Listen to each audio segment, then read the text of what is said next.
तो चलिए आज का हमारा ये सेशन स्टार्ट करते हैं। ये हमारा ज्ञान पब्लिकेशन का हिस्ट्री का बुक है और ये इतना शानदार बुक है कि मैं आपको क्या ही बताऊं। यदि आपको आज मैं जितना इसमें जो भी मैं पेज या फिर जितना तक आज मैं इसमें कवर करवाता हूं, बस उतना का आपको पीडीएफ चाहिए तो आप हमारे टेलीग्राम चैनल पे चले जाइएगा, स्टडी विथ कुंजेश। वहां पर आपको आज का पीडीएफ मिल जाएगा। तो चलिए सेशन स्टार्ट करते हैं। सबसे पहले इसमें पूछा जा रहा है कि इतिहास क्या है। इतिहास का यहाँ पे आप देख सकते हैं, यहीं से ये स्टार्ट होता है ये बुक। ये फर्स्ट पेज में बिल्कुल पढ़ा रहा हूँ। तो इसमें कहता है कि हिस्ट्री शब्द है वो हिस्टोरिका से बना है, जिसका शाब्दिक अर्थ होता है नॉलेज एक्वायर्ड बाय इन्वेस्टिगेशन, मतलब कि जांच पड़ताल या अन्वेषण से प्राप्त ज्ञान। एक ब्रिटिश के बहुत बड़े इतिहासकार रहे ब्रिटेन के। इनका नाम था E.H. कार, यानी कि एडवर्ड हॉलेट कार।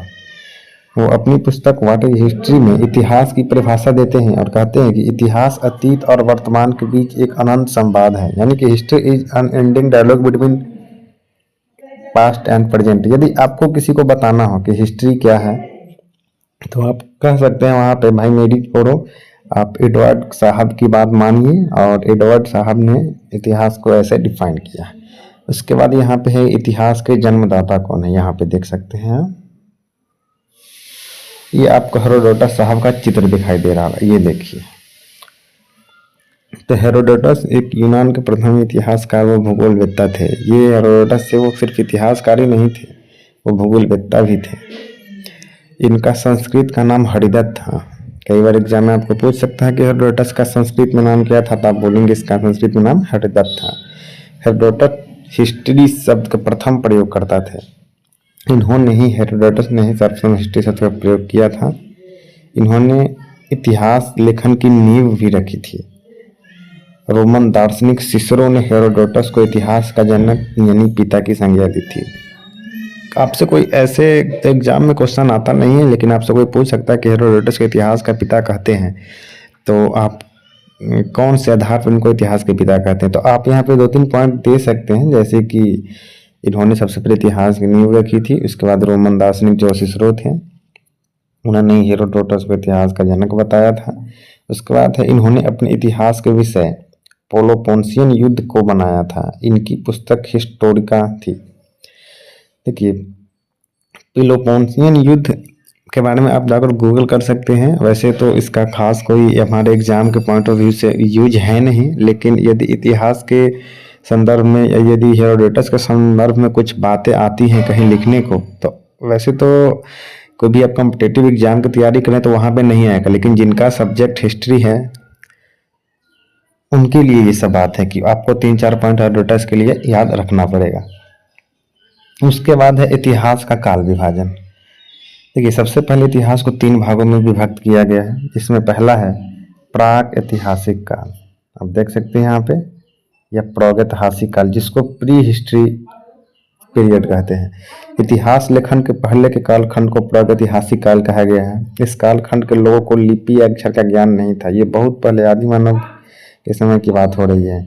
उस समय बस क्या था, उस समय लोगों के पास हड्डियां थी, औजार थे और गुफा में चित्रकारी की गई थी। इसी आधार पर हम पता लगाते हैं कि ये भाई, ये जो काल है ये हमारा प्री हिस्ट्री काल है, इसे पाषाण काल के अंतर्गत रखा गया है।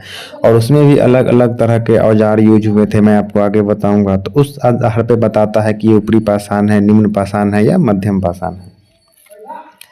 इतिहास के जनक कौन है, भारतीय पुरातत्व के जनक कौन है, इसको अभी फिलहाल उतना इम्पोर्टेंट नहीं है। वैसे मैं इसको बताऊंगा तो फिर ये बीच में अलग अलग हो जाएगा, तो आप भी समझ नहीं पाएंगे। तो पहला पार्ट हम समझ गए कि प्री हिस्ट्री पीरियड यानी कि प्रागैतिहासिक काल है। दूसरा है आद्य ऐतिहासिक काल, प्रोटो हिस्ट्री पीरियड। इसमें क्या है, इसमें देखिए, इतिहास के उस कालखंड का इतिहास जो ऐतिहासिक काल से पहले का है, जब लिपि और अक्षर का उन्हें ज्ञान था, लेकिन आज जिसे हम पढ़ नहीं सकते हैं, उस लिपि को आज हम पढ़ नहीं सकते हैं, आद्य ऐतिहासिक काल के अंतर्गत रखा जाता है। इतिहास लेखन की दृष्टि से सिंधु घाटी सभ्यता और वैदिक काल को इस कालखंड के अंतर्गत रखा गया है, क्योंकि ये लिपि चित्रात्मक व प्रतीकात्मक, जिसका अर्थ निकालना कठिन है। अभी तो हिस्ट्री में जैसे कि सिंधु सभ्यता में जो लिपि थी और उसमें चित्र का प्रयोग किया गया था। बहुत सारे वैज्ञानिक आज भी इतिहासकार आज भी उस पे काम कर रहे हैं और वो बता रहे हैं कि मैंने बहुत सारे चित्रों को अभी तक समझने में कोशिश की है और समझ भी लिया है। तो हो सकता है आने वाले समय में हमें इससे कुछ ज़्यादा पढ़ने को मिले, लेकिन उस समय जो कुछ लिखा गया था वो हम पढ़ नहीं सकते हैं। तो इतिहास का वो कालखंड जिसमें लिपि और अक्षर नहीं था वो हमारा हो गया प्रागैतिहासिक काल, जिसमें लिपि और अक्षर का ज्ञान था लेकिन हम लोग नहीं पढ़ पाए हैं, वो है आद्यैतिहासिक काल। और तीसरा है ऐतिहासिक काल, हिस्टोरिकल पीरियड। इतिहास का वह कालखंड संबंधित है जिसमें लिखित सामग्री प्राप्त होती है और उसे हम पढ़ते भी हैं।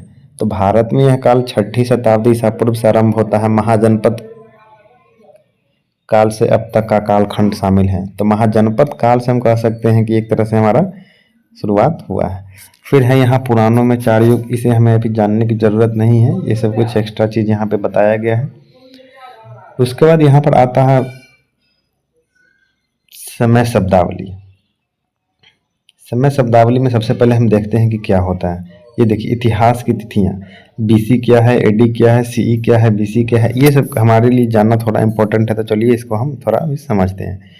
सबसे पहले अंग्रेजी में बीसी, ईसा पूर्व का तात्पर्य होता है बिफोर क्राइस्ट, यानी कि ईसा पूर्व से है। ईसा मसीह के जन्म से पूर्व का समय को हम एडी कहते हैं, बीसी कहते हैं। कभी कभी तिथियों से पहले एडी भी लिखा जाता है। यह एनो डोमिनी नाम लैटिन शब्द से बना है, इसका तात्पर्य ईसा मसीह के जन्म के वर्ष से है। दूसरा है एडी की जगह आजकल सीई या बीसी के स्थान पर बीसीई का प्रयोग होता है और सीई के अक्षर का प्रयोग कॉमन ही रहता था, बीसीई का बिफोर कॉमन एरा के लिए होता है। इन शब्दों का प्रयोग इसलिए करते हैं क्योंकि विश्व में अधिकांश देशों ने अब कॉमन एरा का प्रयोग सामान्य हो गया। मैं अभी आपको बताता हूँ ये सब क्या है। सो